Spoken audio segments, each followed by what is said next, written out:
अस्सलामुअलैकुम, hope all of you fine and doing well. उम्मीद करता हूँ सारे ठीक होंगे।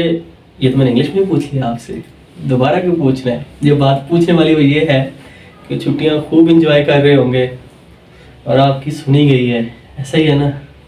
कॉलेज से फ्री, बिल्कुल फ्री माइंड, सुबह 11-12 बजे उठो। हाँ चले, खैर बातें तो होती रहेंगी, अपने टॉपिक की तरफ आते हैं। Today we are going to discuss one of the most important long question of chapter number 16, AC through inductor।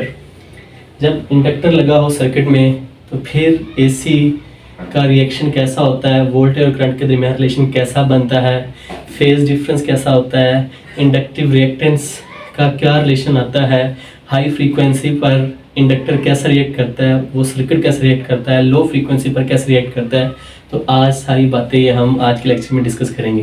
तो चलें अपना लेक्चर स्टार्ट करते हैं।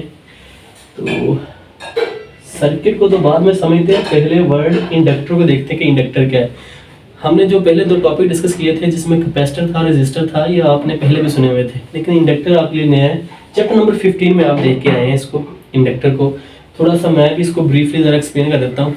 अगर आपके पास वायर है और आप उसको कॉइल की फॉर्म में, नंबर ऑफ लूप्स की फॉर्म में, सोलिनॉइड की फॉर्म में, सिलेंडर की फॉर्म में वाउंड कर दें तो वो जो स्प्रिंग नुमा एक शक्ल बन जाती है, वही सोलिनॉइड बेसिकली क्या होता है, इंडक्टर। एक प्योर इंडक्टर, एक आइडियल इंडक्टर वो होता है जिसकी सेल्फ इंडक्टेंस बहुत ज़्यादा होती है और उसकी रेजिस्टेंस नेग्लेजिबल होती है। तो इसलिए आपके पास जो इंडक्टर बनाया जाता है, जो कि तकरीबन प्योर बनाने की कोशिश की जा रही होती है, उस वायर का क्रॉस सेक्शनल एरिया बहुत ज़्यादा होता है, क्योंकि आपने रेजिस्टिविटी के फार्मूले में पढ़ा हुआ है कि आपकी रेजिस्टेंस आपके क्रॉस सेक्शनल एरिया क्या होती है, इनवर्सली प्रोपोर्शनल। तो जिनका क्रॉस सेक्शनल एरिया ज़्यादा होता है उनकी रेजिस्टेंस क्या होती है, कम होती है। तो इसलिए अगर एक अच्छा इंडक्टर बनाना है तो उस वायर का क्रॉस सेक्शनल एरिया क्या होता है, ज़्यादा होता है। तो डेफिनेशन लिखी हुई पहले इंडक्टर की, अ कॉइल और solenoid wound from a thick wire, मोटी वायर से, having large value of self inductance and negligible resistance is called inductor. Is that clear? अब इंडक्टर है क्या? इंडक्टर बेसिकली एक डिवाइस है जो एनर्जी को स्टोर करती है। जिस तरह कैपेसिटर हमारे पास एनर्जी स्टोरेज डिवाइस है, इसी तरह हमारे पास इंडक्टर भी क्या है, एनर्जी स्टोरेज डिवाइस है। इंडक्टर हमारे पास बेसिकली एनर्जी स्टोरेज डिवाइस है, बिल्कुल उसी तरह जिस तरह कैपेसिटर है। कैपेसिटर एनर्जी को स्टोर करता है इलेक्ट्रिक फील्ड की फॉर्म में और इंडक्टर एनर्जी को स्टोर करता है मैग्नेटिक फील्ड की फॉर्म में। कैपेसिटर को समझना बस में आसान होता है कि हमारे पास दो प्लेट्स हैं, हमने उसके क्रॉस पोटेंशियल डिफरेंस लगाया, तो यहाँ पर हमारे पास जो यहाँ पर बैटरी का पॉजिटिव चार्ज है वो इलेक्ट्रॉन्स को यहाँ से अट्रैक्ट करता है और इसके पीछे क्या रहता है, पॉजिटिव चार्ज। ये प्लेट पॉजिटिव चार्ज, ये नेगेटिवली, और इनके दरमियान क्या हो जाता है, एक फील्ड जनरेट, जिसकी वजह से पोटेंशियल डिफरेंस आता है, जिसको हम क्या कहते हैं, इलेक्ट्रिक फील्ड। तो आपके पास जो इंडक्टर है वो भी एनर्जी स्टोरेज डिवाइस है, लेकिन वो एनर्जी को किस फॉर्म में स्टोर करती है, मैग्नेटिक फील्ड की फॉर्म में। इस बात को समझना थोड़ा सा मुश्किल होता है, तो चलिए समझते हैं। फर्ज करें हमारे पास ये करंट, हमारे पास एक डायरेक्ट सोर्स लगा हुआ है, फिलहाल के लिए आप एसी को हटा दें। तो हमारे पास जब इसमें से करंट पास करेगा तो बस पता है कि आपको एम्पियर ने ये बात एक्सप्लेन की हुई है, हमने रेजिस्टेंस ने भी बात एक्सप्लेन की हुई है कि हमारे पास जब इलेक्ट्रिक फील्ड पैदा होता है, क्या पैदा होता है, सर्कुलर फॉर्म में मैग्नेटिक फील्ड। और हमारे पास करंट सर्कुलर फॉर्म में हो तो मैग्नेटिक फील्ड किस फॉर्म में पैदा होता है, लीनियर फॉर्म में। तो हमारे पास यहाँ पर कॉइल्स में से करंट किस फॉर्म में होगा, सर्कुलर फॉर्म में, इसलिए यहाँ पर हमारे पास फील्ड जनरेट होगा। तो हमारे पास जो डायरेक्शन बनेगी वो नॉर्थ, ये क्या है, साउथ है। ये हम राइट हैंड रूल से निकाल लेते हैं, खैर ये हमारा टॉपिक नहीं है, जो बात करने वाली है हम उस पर फोकस करते हैं। तो हमारे यहाँ पर क्या जनरेट होता है, फील्ड। एक सिरा क्या एक्ट करता है, नॉर्थ पोल, एक सिरा क्या एक्ट करता है, साउथ पोल। इसी को हम इलेक्ट्रोमैग्नेट कहते थे, एक जो टेम्परेरी मैग्नेट बनाते हैं। तो यहाँ पर जो फील्ड होता है, ये फील्ड जो यहाँ से करंट फ्लो कर रहा होता है उसको सपोर्ट कर रहा होता है हमेशा। मिसाल के तौर पर यहाँ से अगर आपके पास 4 एम्पियर करंट गुजर रहा है ना, तो ये आपके पास क्या करेगा, कोशिश करेगा कि वो करंट क्या रहे, 4 एम्पियर ही। अब समहाउ यहाँ पे अगर आप स्विच लगा देते हैं ना, और अगर एक प्योर इंडक्टर है, आप स्विच को ऑन भी करते हैं ना, तो यहाँ से करंट कितना पास कर रहा था, 4 एम्पियर। तो ये अपने अंदर कुछ एनर्जी जो है वो मैग्नेटिक फील्ड में स्टोर करेगा। और जब भी अब जाहिर सी बात है यहाँ सर्किट क्या हो गया, ऑफ, तो करंट का जो फ्लो था वो क्या हो गया, जीरो। लेकिन ये जो इंडक्टर होगा इसके पास कुछ एनर्जी होगी कि वो कुछ लम्हे के लिए कोशिश करेगा करंट कितना ही गुजरे, 4 एम्पियर। वो कहां से आया, वो बेसिकली इंडक्टर ने एनर्जी को स्टोर किया हुआ था मैग्नेटिक फील्ड की फॉर्म में, तो इसलिए वो कोशिश करता है करंट उतना ही फ्लो करे। इसलिए कहते हैं कि ये हमेशा जो अपोज करता है, जो उसमें क्या आता है, चेंज आता है। तो 4 एम्पियर चल रहा था, लेकिन जैसे आपने क्या किया सर्किट ऑन, तो उसके करंट में क्या आ गया, चेंज। उसको क्या करता है, अपोज। और अपोजिशन होती है तब है जब इसके पास एनर्जी किस फॉर्म में स्टोर होती है, मैग्नेटिक फील्ड की फॉर्म में। खैर ये तो था हमारा इंडक्टर के बारे में एक ब्रीफ सा इंटरव्यू। अब हम आते हैं अपने असल टॉपिक की तरफ। तो ये आपके पास डायग्राम है जो कि काफी बिगड़ चुकी है, लेकिन खैर पहले आपने देखी हुई थी ना, लेक्चर पीछे करके देख लेंगे दोबारा डायग्राम, ठीक है। अगर बनाऊंगा तो फिर ज्यादा वक्त लगेगा। तो एक्सप्लेनेशन में हमारे पास एक, मैम चलें ये आपके पास इंडक्टर में डेफिनेशन कर दी थी, तो एक्सप्लेनेशन करते हैं। When an alternating source is applied across an inductor it opposes the flow of AC. क्यों? क्योंकि एसी का हमेशा एक डायरेक्ट करंट की तरह इसकी मैग्नीट्यूड सेम नहीं रहती। इसकी मैग्नीट्यूड क्या कर रही होती है, वेरी। मिनिमम से मैक्सिमम, मैक्सिमम से फिर मिनिमम, फिर नेगेटिव मैक्सिमम, नेगेटिव मैक्सिमम से फिर नेगेटिव मैक्सिमम से फिर ऊपर किस तरफ आता है, मिनिमम की तरफ। तो उसमें हमेशा क्या रहता है, चेंज, और हमेशा उस चेंज को क्या कर रहा होता है, ये अपोज कर रहा होता है। तो इंडक्टर की ये एबिलिटी है कि वो हमेशा जब भी उसमें चेंज आए इसको क्या करेगा, ये अपोज करेगा। ओके, हम अब फर्ज करेंगे हमारे पास जो ये इंडक्टर, उसकी रेजिस्टेंस क्या है, नेग्लिजिबल। ये हम बात पहले कर चुके हैं, उसकी इंडक्टेंस क्या है, एल। खैर ये एक्सप्लेनेशन का हिस्सा है, हमने लिख दिया। अब हम रिलेशन देखते हैं। हमारे पास जो करंट पास कर रहा है वो चेंजिंग करंट है, उसके हमारे पास साइनोसाइडल वेव बनती है। हमारे पास क्या आ गया, I = I not sin omega t। अब इसके अंदर क्या हुई है, ईएमएफ इंड्यूस हुई है, जिसको हम बैक ईएमएफ भी कहते हैं। उसका हमारे पास फार्मूला हमने 15 चैप्टर में बात पढ़ी हुई है। वो हमारे पास होता है E = L del I over del t। Negative sign इसलिए यूज नहीं किया कि वो जस्ट हमने मैग्नीट्यूड यूज किया, हमें इसकी डायरेक्शन नहीं बतानी, ठीक है। अब करंट को मेंटेन करने के लिए अब देखें, अगर आपकी रेजिस्टेंस बिल्कुल नेग्लिजिबल है तो आपकी जहां पर जो बैक ईएमएफ पैदा हुई है वो आपके अप्लाइड पोटेंशियल क्या है, बराबर है। तो अब वही बात मैंने थोड़ी सी मॉडिफाइड फॉर्म में लिख दी है, to maintain the current applied voltage must be equal to the back EMF. तो जहां पर हमारे पास एप्सिल था वहां पे हमने क्या लगा दिया, वोल्टेज। ये हमारे पास करंट की इक्वेशन आ गई, हमारे पास किसकी इक्वेशन आ गई, वोल्टेज की। अब यहाँ पर देखें, जो आपके पास इंडक्टेंस है तो हमारे पास एक प्रोपोर्शनैलिटी कांस्टेंट है। तो बेसिकली हमारे पास जो वोल्टेज है वो आपके करंट के क्या आ रही है, directly proportional rate of current के। और ये हमारे पास चीज क्या बन रही है, तो हमारे पास स्लोप बन रहा है। और अगर आपने स्लोप समझना है तो मैंने प्रीवियस लेक्चर में बहुत डिटेल के साथ एक्सप्लेनेशन की थी स्लोप की, आप स्लोप को अच्छे से समझ सकते हैं। लेकिन वही 2 पिन पॉइंट मैं आपको बता देता हूँ। स्लोप में हमारे पास जब वर्टिकल लाइन आती है तो जिसके अक्रॉस ली जा रही होती है वैल्यू, वो हमारे पास क्या आएगी, मैक्सिमम। अगर हमारे पास हॉरिजॉन्टल लाइन आएगी तो हमारे पास वैल्यू क्या आएगी, मिनिमम, ठीक है। अब हम स्लोप जो है करंट का वो बेसिकली किसके बराबर आ रहा है, आपके पोटेंशियल के। तो हम अगर करंट का स्लोप ले लेंगे तो हमारे पास किसका ग्राफ आ जाएगा, वोल्टेज का।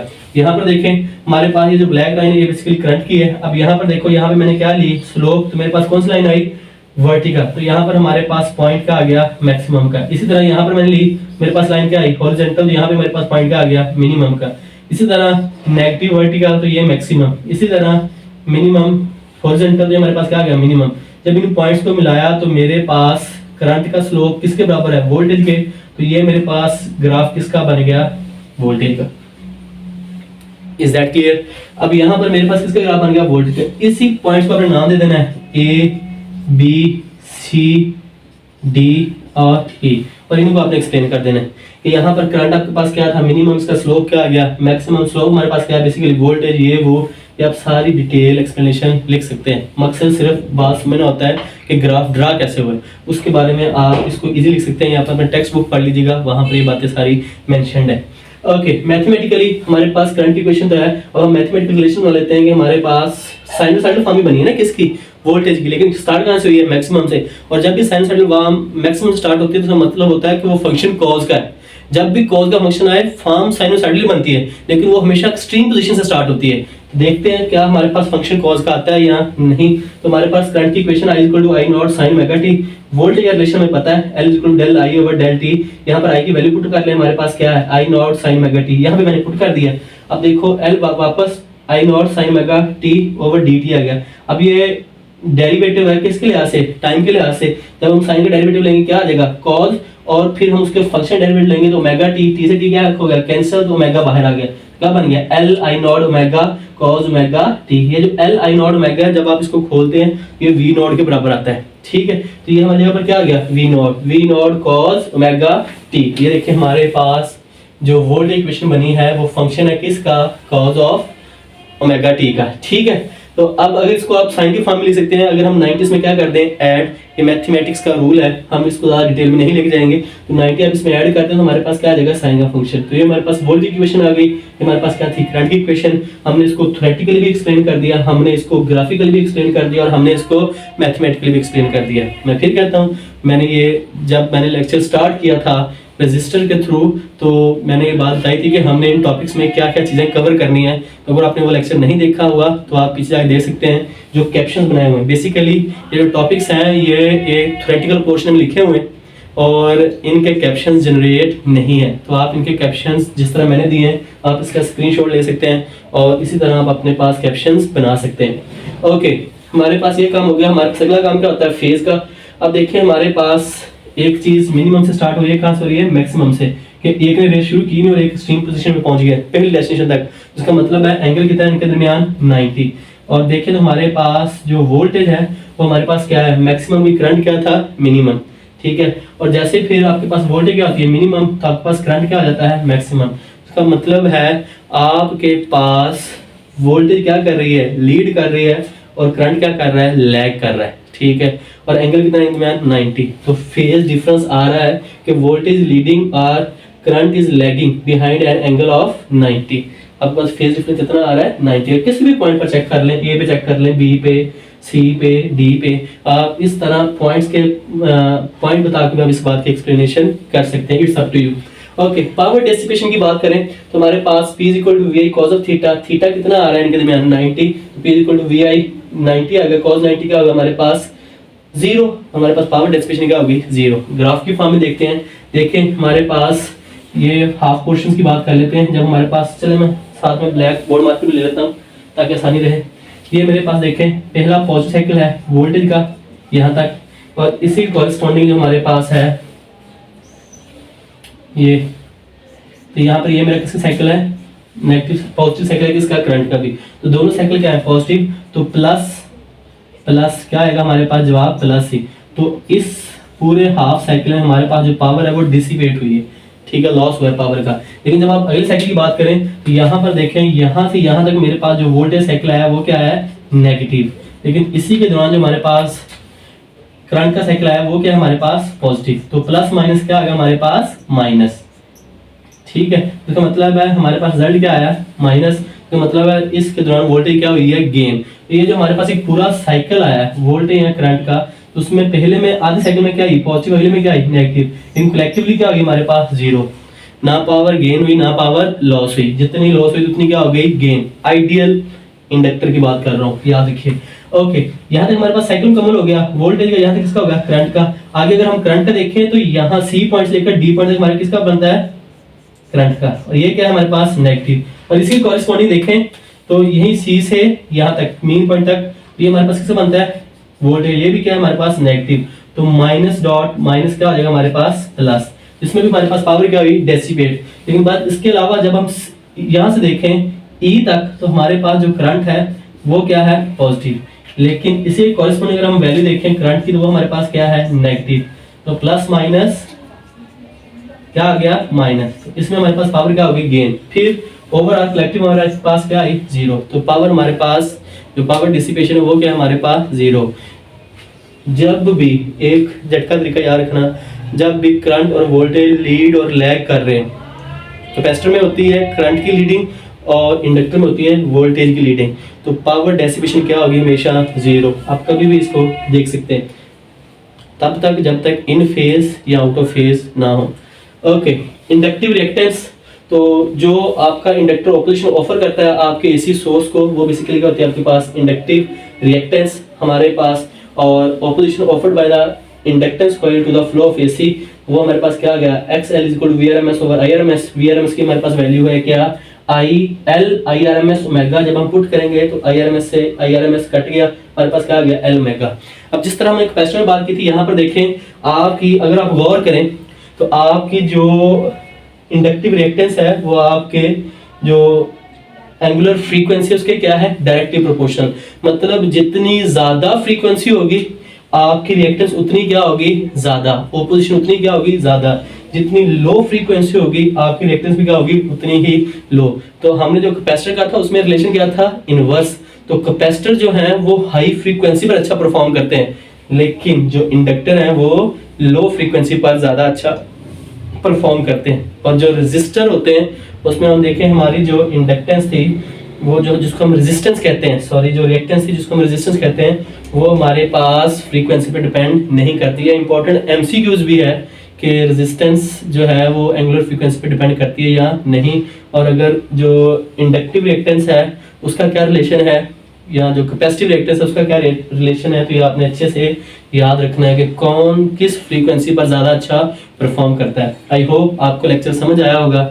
अगर आपको समझ आया है, इसकी डिटेल समझ आई है, तो अपना फीडबैक आप कमेंट के फॉर्म में ज़रूर दे सकते हैं और इसको ज़्यादा ज़्यादा शेयर करें, क्योंकि अगर आप इनकरेज करेंगे और अगर मुझे लगेगा तो इंशाल्लाह मैं और ज़्यादा ईजी वे में अपना टाइम निकाल के एक्सप्लेनेशन की कोशिश करूँगा। दुआओं में याद रखिए। अल्लाह हाफिज़।